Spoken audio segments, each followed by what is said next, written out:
What's good, everybody? My name is Alckemy, and welcome to part 5 of a comprehensive guide to NEURO season 3. Now, in part 1, we talked about simple movement. Part 2, we talked about filtering. Part 3, we built the NEURO rack aspect of this patch. Part 4, we did the generator aspect of this patch. And so far, what we have as far as everything together is something kind of like this.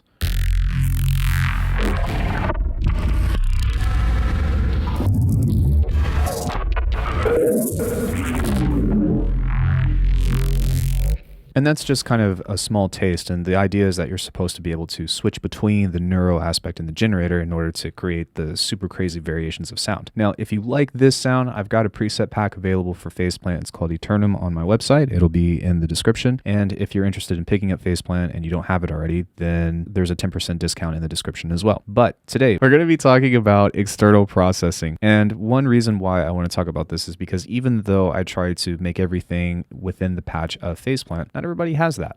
And so if you have something like Bitwig or you have something like Ableton, this should be pretty seamless in that way. And it's just kind of one of those things that like you start to think about what you can draw from. And I kind of like want you to take today's lesson with a grain of salt because you might not have the tools available with modulation, say if you're in Logic or if you're in FL Studio or something, but you can still find some workarounds and you can still kind of like find different ways to get that modulation. And worst case scenario, like you can always do automation, right? So if let's say I pull something up and I'm modulating an EQ or something, you can always do things in that way. It's just kind of inconvenient, right? So I kind of just want to pre-frame that. Let's go ahead and talk about what we can do externally. Now I'm going to show you some typical bass processing that you would do outside of this, and then also a way to kind of try to compress the heck out of it in order to make it usable. The mindset behind this is that we've got a lot of crazy sounds with huge dynamics, both in the frequency range, in the stereo space, and also within being loud and quiet at the same time. And so in order to control that, one idea that we can do is to try to compress it more and try to make everything level towards the end. So that way it's a little bit more usable and everything is kind of a consistent volume, but we'll get there when we cross that bridge. So let's go ahead and talk about some things that we can do right now. One thing that I like to do is pull up a Pro Cue. And if you've seen part 2 of a comprehensive guide to NEURO season 3,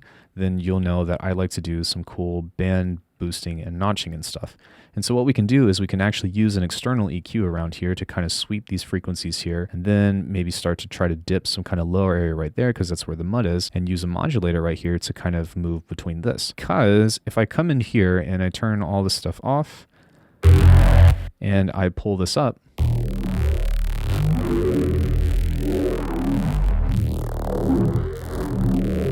you can see that you can get some really cool kind of talking phasing things around there. So what I'm going to do is I am going to find frequency 1 right here, and I'm going to add a random modulator. And again, as I said before, what you can do is kind of just set a multi-stage envelope as automation, because that's pretty much the same thing, right?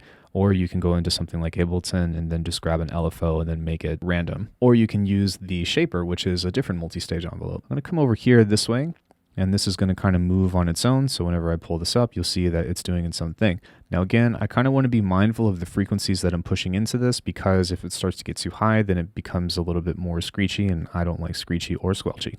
So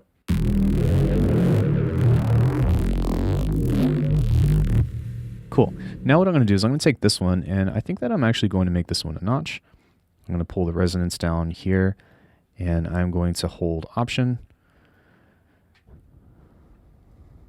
And now we've got 2 of these. And so on this one, double click, I'm going to find frequency band 2, or band 2 frequency rather.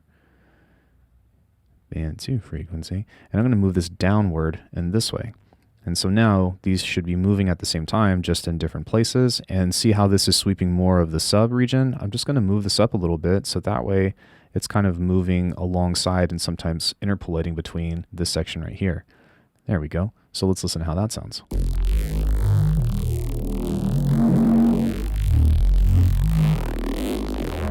Now I will say I do think that this is, yeah, it's on, so that's why it's kind of pitching around in that way, but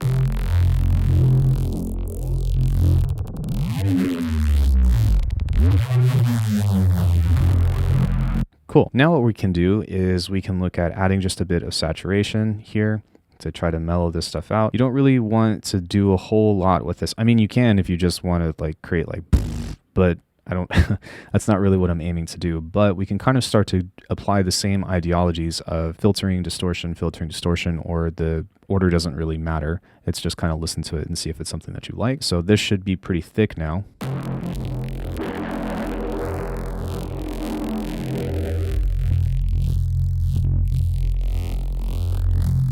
That low end is pretty rumbly. So we can kind of do the same thing again, where we can pull up a slice EQ now, and this is kind of just a preset setting where this is doing the same thing. I kind of just want to show you how to make it, and then I have this as my default. It's the benefit of having multiple EQs, and now that's going to sound something like this.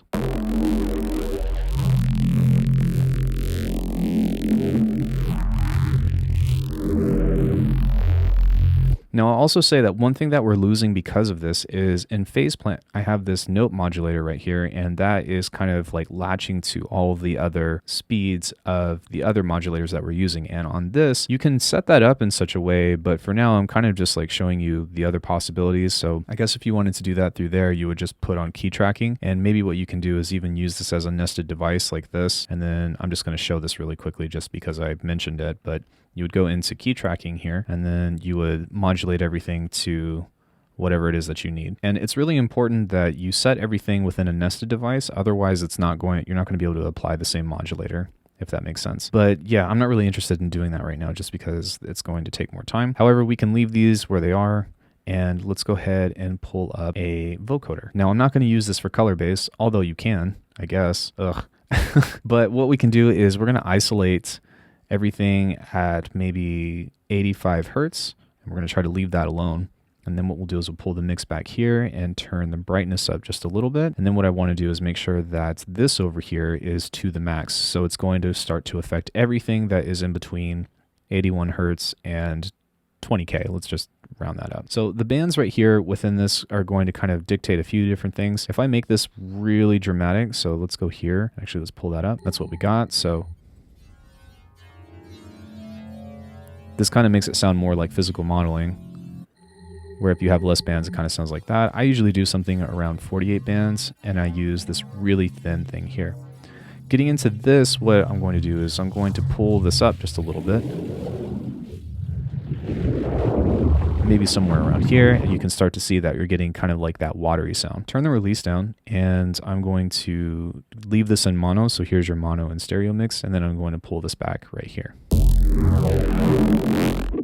So that way we have just a little bit. You can kind of set this up however you want, but this is pretty much what I do whenever I am using a vocoder on Bitwig in the first place. And whatever you have, it's going to be different. So I don't want to get too much into the settings or whatever, just slap a vocoder on. But I will say that one cool thing about Bitwig that you can do is you can actually change the carrier within the device itself. So if you wanted to, you can even do something crazy like this, where you pull up an instrument, kind of like phase plant, and you go and pull up a completely different thing, kind of like this. Doesn't really matter. Let's just find something here, this one. And now what this is going to do is, because this has MIDI through, then you can actually send this and make it sound something kind of like this.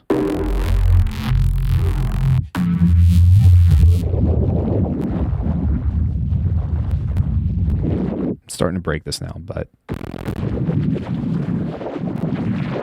I got to turn that off, that's why.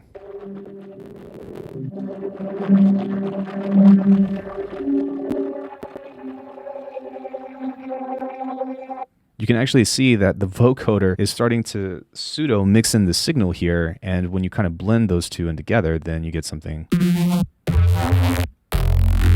So maybe something that you might want to try instead is with the original master pitch here, you can maybe turn that up by a couple of semitones and see if you get something different or interesting instead.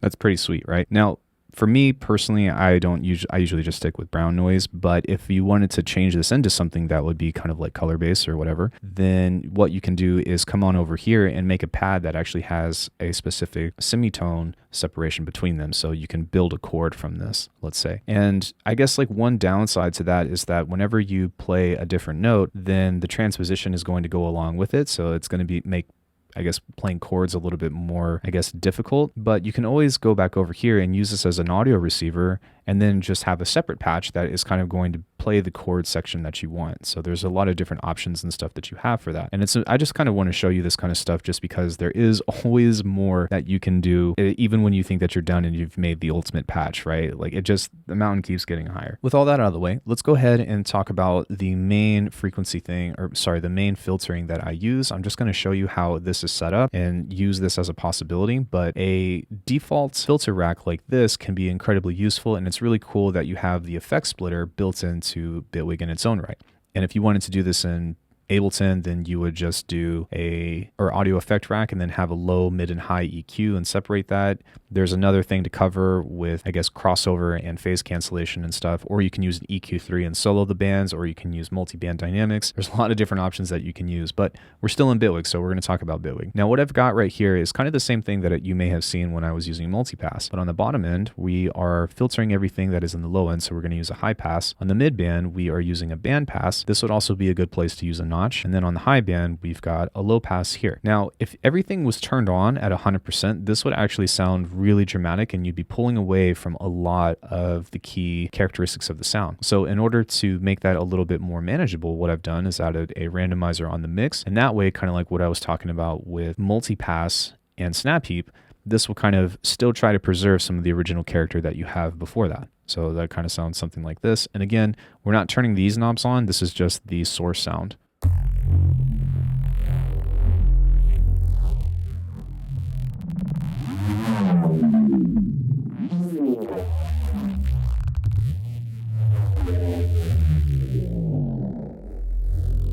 And the thing to consider with this is that maybe in some areas you might want to go a little bit deeper, or maybe you want to build your own custom quote-unquote multipass rack, which this is a great way to do it, even though it's only 3 bands. But what you can do is kind of what I've talked about from another video. So like, let's say you need more bands for whatever reason. Then what you can do is come into this and then add another effects rack, kind of like this. And then you can adjust the frequency range in between this a little bit better.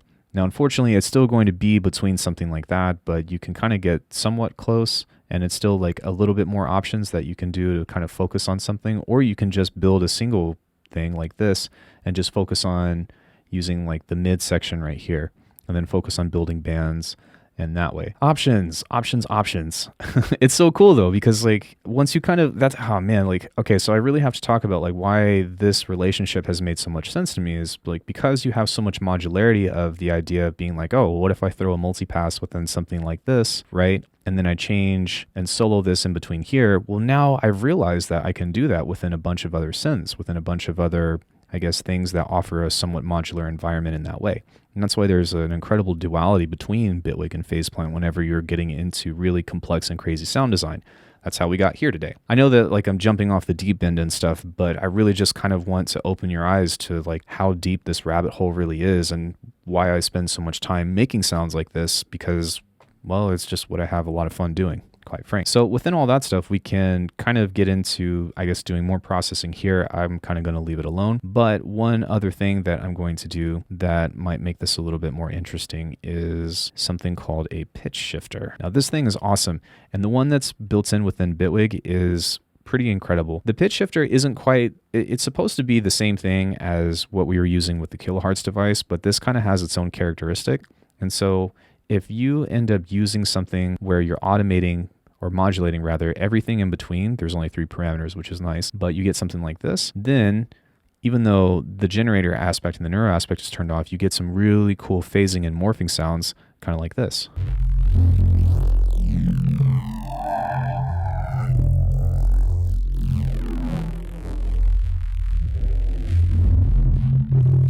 So within options, you can either use one of those, you can stack these if you want to, which we're not going to do, but you can use that to your advantage to get something that's pretty incredible. The other thing that we want to talk about is the frequency shifter. And for this particular one, I'm going to use the built-in one. And the reason why is because the frequency shifter from kilohertz is at 100%, and you can't really get the same effect from what we're going to do here. But with this one, again, it's kind of tuning to taste, but if you kind of want that warping sound within this, then you can kind of use something like this with a 50% mix, and then just play with the speed of the shift and range.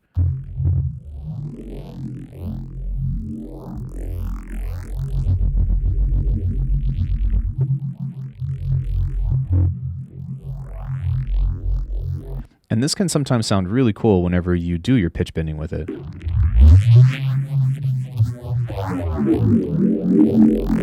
But again, that's just an external effect that you can kind of throw on in between all that stuff. And I guess what you can start to do even is start to mix and match within that way. Or you can stack these, or you can go back into frequency splitting like we had talked about previously. Actually, one strategy that you can do is if you go into the filter rack here, one place that you might want to try to put that frequency shifter is in the middle. Kind of like so, because it's going to only focus on like cutting through the meaty part of the sound, but still try to preserve the low end and the high end.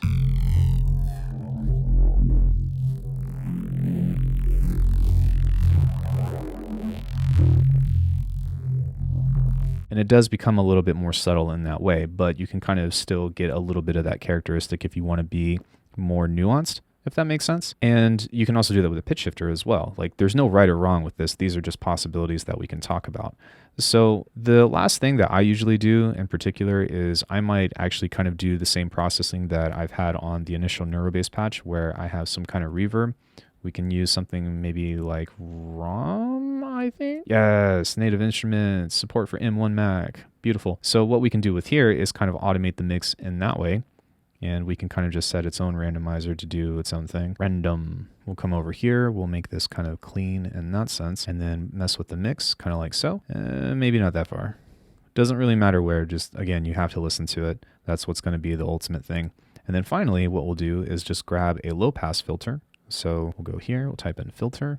I love how fast this is. It makes explaining things a lot easier. And I've already got a randomizer previously set up on this just because it's my default thing that I always use.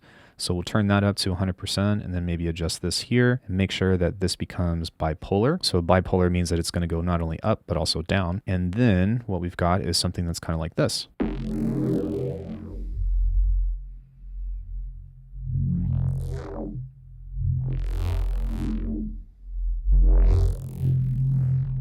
Cool. Now we've got some issues to cover, and this is going to be probably the most important part aside from the creative aspect of this. But if we go ahead and turn all this stuff on, what we really want to make sure to do is to try to isolate our low end, unless if you want to go for super crazy experimental sounds.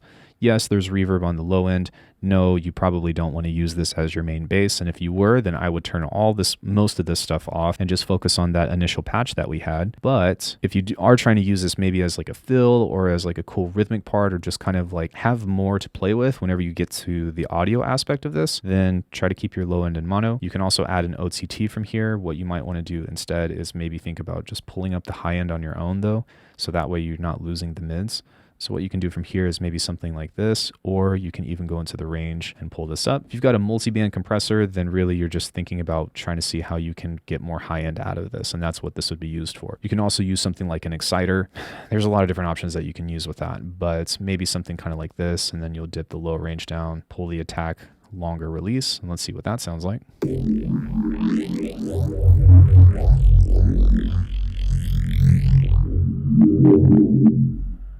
Cool.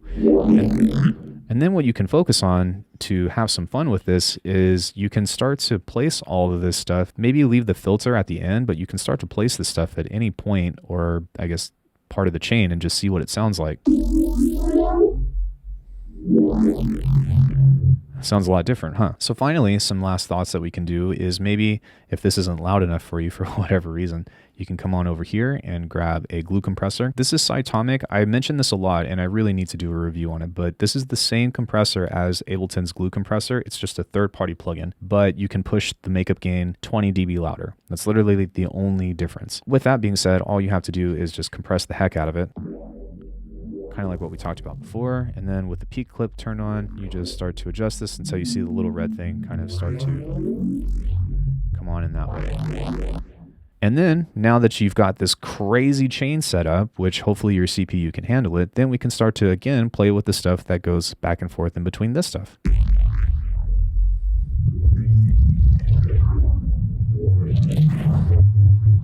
And that sounds like a really cool underwater thing or whatever, but what I might do instead is I might pull this up and then just leave that down because I still want to try to get some of the original character within that. So now let's see if we get something a little bit more open this time.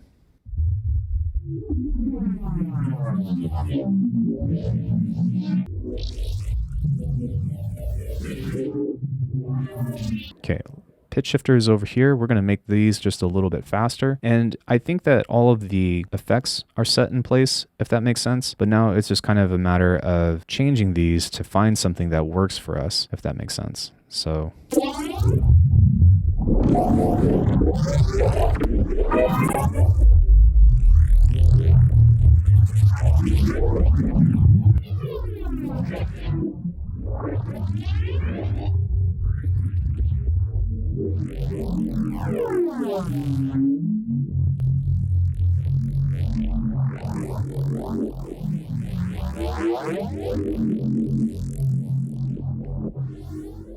So it's just a matter of playing from that point on. Now, I think that all this stuff that I have is absolutely excessive. And so probably what I would do is turn all of this stuff off except for the vocoder, the pitch shifter, the frequency shifter maybe, and then the external processing over here. But even still, right, you can always turn things off and turn them back on. And maybe you want to start with too many effects and then start to pull things back until you find something that's cool.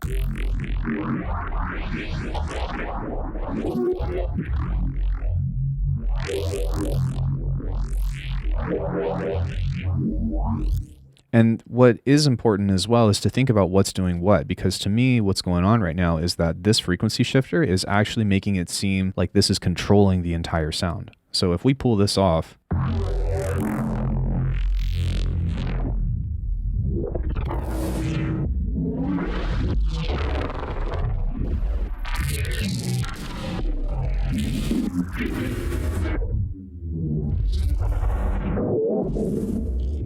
then suddenly you can see that the amount of variation that you can get in between these sounds becomes pretty vast. Or what you can also do maybe is think about putting a randomizer on the range or shift of the frequency shifter just to make different changes over that. But hopefully, like, you should be able to see the kind of theme that we've got going here in order to be able to kind of do all that stuff. Now, I will say that 9 times out of 10, I do throw an OTT on here, but I've done myself a favor and I don't actually have it downloaded right now. So we're going to avoid it because there are other ways to bring up high end out of your sound.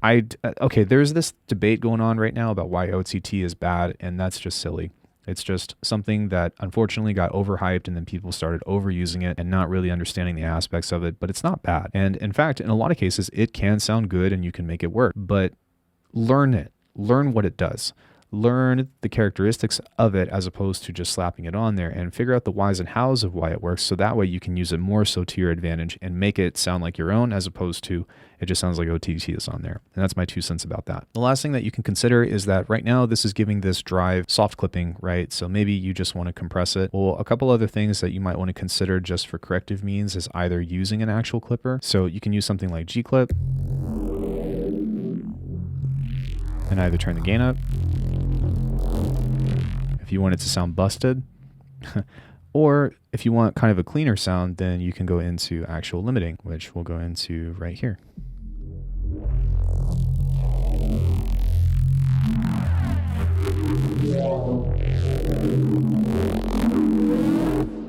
In between streaming and everything else, we've pretty much maxed out this, but that's okay because this is really designed to like make up the majority of our sound design palette. You can change a lot of this stuff into a pad. You can change a lot of this stuff into percussive means. We'll talk about that in the next video, but I kind of just wanted to show you some processing things that you can do in order to achieve the same results that we did within Phase Plant in case if you don't have Phase Plant. If you have the ability to build these kind of custom racks and stuff, as in kind of going this way, like doing sound design horizontally, then you have the ability to still create something that is super complex. And worst case scenario, let's say you have to do this all through sends. Well, what you would do is you'd have your source sound, and then you would create multiple buses, and you would just kind of start to do sound design in that way and start to send things like a crazy person over through, and then at the end automate maybe the master channel from that or something, right? So there are definitely a lot of workarounds. We live in a beautiful golden age of sound design where everything is conveniently placed for us now within a single, I guess, synthesizer. But just because you don't have phase plant, like maybe you only have vital, well, get as far as you can in that sense and then go into doing the same ideas, the same ideologies, the same kind of processing outside, right? That's why this is so important, and that's what I really want you to take away from this, instead of being like, oh, this person is using this, so I need that too, because that's really not the case. Yeah, I'm definitely an advocate for the tools that I own, and there's a reason why I own them, but that doesn't make your tools any less effective. It just means that you might have to rethink about how you apply those. Does that make sense? Hopefully. So there's a lot of other different things that you can do. We didn't really touch chorus or flanger or phaser or anything like that because we kind of covered those things previously. But once you get out of phase plant, the same stuff applies. Anything goes. If you know how to frequency split, you know how to band split, you know what's happening to your low end, then go crazy with the mid and high bands, or go crazy with the low end and just create any kind of random thing that you can think of in its own right. One cool thing that we will explore in the future that's outside of the Comprehensive Guide to Neuro base is building a crazy glitch rack with a delay 4. Whatever tools you have, use them. If you've never opened up, like let's say you bought something a long time ago and you never touch it because you haven't taken the time to learn it, well, an excellent place to start is on a bass, and then just kind of see how it reacts, because you might end up using that thing that you neglected for so long, and it could end up becoming the most crazy, awesome tool that you never even knew that you had. So speaking of, if you do have a large suite of tools or something to that extent, then maybe you can pull up something that is a little bit more dramatic, such as something like Portal. Now, I've already got a video on how to use Portal, so I'm not really going to get into detail about how this works. However, I will say that, long story short, if you've never seen this before, it's a granular effect that also has a rhythmic engine built into it. So you have the density knob right here. So as opposed to the grains being played back at random, you can actually set them to be kind of consistent in this way. So check this out.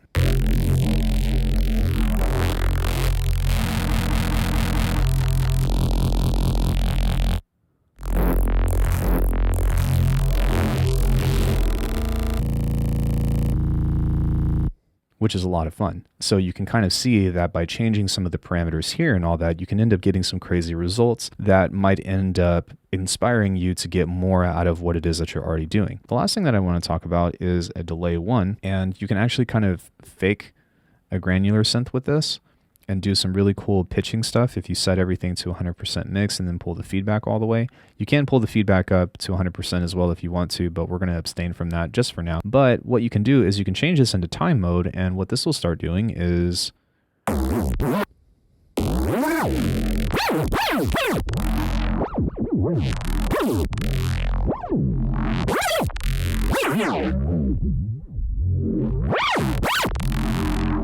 so you get some crazy, interesting pitching from that, and kind of setting this more towards the low end of things.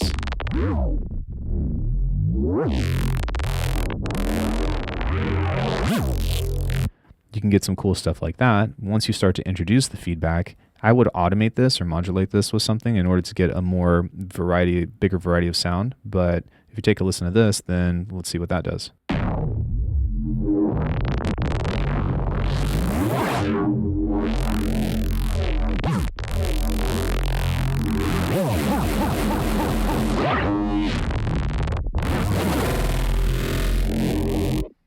Okay, so now you start to imagine having modulators on this with all the other stuff that you have, and suddenly there's quite a bit that you can do. And now that I've given you all of the tools to design the perfect bass or the most varied bass that you can potentially come up with, the world is your oyster.